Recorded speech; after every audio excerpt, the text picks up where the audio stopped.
जय Hind dear student. आज हम पढ़ने वाले हैं बीजांग। बीजांग किसको कहते हैं, बीजांग निकालते कैसे हैं, बीजांग की उपयोगिता क्या है, इन सब चीज के बारे में आज हम लोग जानेंगे। देखते हैं सबसे पहले बीजांग की परिभाषा। तो बीजांग की परिभाषा किसी संख्या के अंकों का जोड़ एक अंक प्राप्त होने तक करते हैं तो यही संख्या उसका बीजांग कहलाता है। चलिए ये तो हुआ परिभाषा। ठीक है, ये परिभाषा दिया है। अब इसके एग्जाम्पल के थ्रू देखते हैं कि बीजांग किसको कहते हैं। तो यहाँ पर देखो, मान लिया जाए आपको पूछ दिया कि 15 का बीजांग क्या होगा। तो 15 का बीजांग अगर पूछा है आपसे, हमेशा बीजांग किसी संख्या का ही पूछा जाता है। ठीक है, तो बीजांग का परिभाषा यदि आपको याद है तो आपको एग्जाम्पल का, ठीक है, किसी भी संख्या का बीजांग निकालने में कोई दिक्कत नहीं होनी चाहिए। जैसे कि मैंने क्या बोला, देखो परिभाषा को रिपीट कर रहा हूँ ध्यान से। किसी संख्या के अंकों का जोड़ एक अंक प्राप्त होने तक करते हैं तो यही संख्या उसका बीजांग कहलाता है। तो चलिए पढ़ते हैं, 15 का बीजांग क्या होगा। मैंने बोला किस संख्या के जोड़, तो देखो मैंने 15 का बीजांग निकाला, तो 15 का बीजांग अर्थात 1 + 5 बराबर आपका 6, अर्थात 15 का बीजांग 6। 15 का बीजांग कितना हो जाएगा, 6 हो जाएगा। अब यहाँ पर देखो ध्यान से, ठीक इसी प्रकार हम लोग पढ़ने वाले हैं 81 का बीजांग। अब 81 का बीजांग क्या होगा, तो 81 का बीजांग होगा 8 + 1 बराबर 9। 81 का बीजांग 8 + 1 बराबर 9, अर्थात 81 का बीजांग 9। अगर यहाँ पर हम लोग तीन संख्या के लिए लिए तो तीन संख्या के लिए देखिए क्या मिल जाएगा। तीन संख्या के लिए आपका मिल जाएगा 341 का बीजांग, तो 3 प्लस, ठीक है, 4 + 1 बराबर कितना हो जाएगा, ये आपका 8। तो 341 का बीजांग आपका 8। अब यहाँ पर देखिए कुछ बड़ा संख्या का, ठीक है, तो यहाँ पर 569 का बीजांग हो जाएगा। ठीक है, 5 + 6 + 1 बराबर आपका कितना, सॉरी 5 + 6 + 9 बराबर आपका हो जाएगा कितना, 20। मैं तीनों को जोड़ दूंगा तो कितना होगा, 20।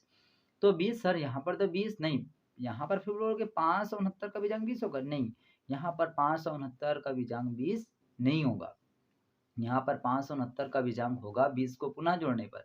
देखो ध्यान से, ये हो जाएगा आपका 2 जी, ठीक है, 2 + 0 + ठीक है बराबर 2, ये हो जाएगा 569 का बीजांग। चलिए एक बार और देखते हैं। ठीक है, यहाँ पर, ठीक है, ये क्या हो जाएगा आपका 300, ठीक है, 41 का बीजांग, 341 का बीजांग 3 + 4 + 1 बराबर आपका, ठीक है, कितना हो गया, 8। तो 341 का बीजांग आपका हो गया 8। अब देखेंगे 569 का बीजांग, तो 569 का बीजांग हो जाएगा आपका, ठीक है, 5 + 6 + 9 बराबर, सबको जोड़ देंगे तो हो जाएगा 20।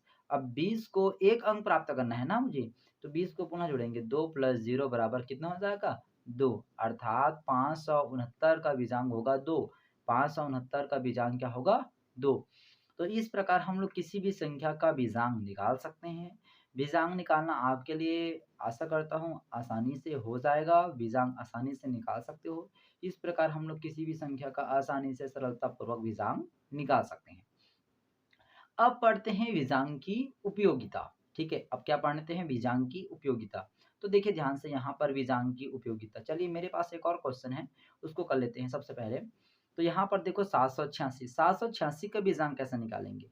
तो 786 का बीजांग हो जाएगा आपका 7 + 8 + 6, तीनों को जोड़ेंगे तो कितना आ जाएगा आपका 21। 21 को पुनः जोड़ेंगे तो 2 + 1 बराबर आपका 3, मतलब 786 का बीजांग 3। 786 का बीजांग कितना होता है आपका, 3। ठीक है, तो इसी प्रकार देखते हैं और बाकी बीजांग की उपयोगिता। तो बीजांग की उपयोगिता की बात करता हूँ तो मैं हो जाएगा बीजांग की उपयोगिता, ठीक है, गणितीय संक्रियाओं को हल करने में, ठीक है, और हल करके उसकी जांच करने में। जैसे कि हम लोग भाग किए, भाग करने के पश्चात जो आंसर आया वो सही है कि नहीं है, गुणा किए, गुणा करने के पश्चात जो आंसर आया वो सही है कि नहीं है, जोड़े या घटाए, इस प्रकार किसी भी जोड़ घटाव गुणा भाग आदि करने के पश्चात उसका आंसर सही आया है या नहीं आया है, तो उसका जांच हम लोग बीजांग की सहायता से कर सकते हैं। अगर आपको बीजांग की सहायता से उत्तर की जांच कैसे करते हैं ये जानना है तो मेरे को कमेंट कीजिए।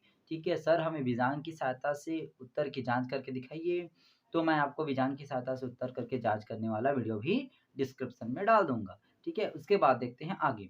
3 से विभाजित, ठीक है, 3 से विभाजिता की जाँच अर्थात कौन सी संख्या है जो 3 से विभाजित जाएगा, ठीक है? इसकी जाँच करने में भी हम लोग विजांग का उपयोग करते हैं, ठीक है? ये 2 हो गया। अब यहाँ पर तीसरा उपयोग देखते हैं, तो विजांग की सहायता से अगर किसी संख्या को 9 से भाग देते हैं, तो 9 से भाग देने पर उससे उसका शेषफल क्या बचेगा, इसकी जाँच करने में भी हम लोग विजांग का उपयोग करते हैं। मतलब किसी संख्या को 9 से भाग देने पर शेषफल क्या बचेगा, तो उसकी शेषफल जाँच करने के लिए हमें विजांग की आवश्यकता होती है, अर्थात विजांग की उपयोगिता की सहायता से हम लोग उसकी जाँच कर सकते हैं। जय हिंद।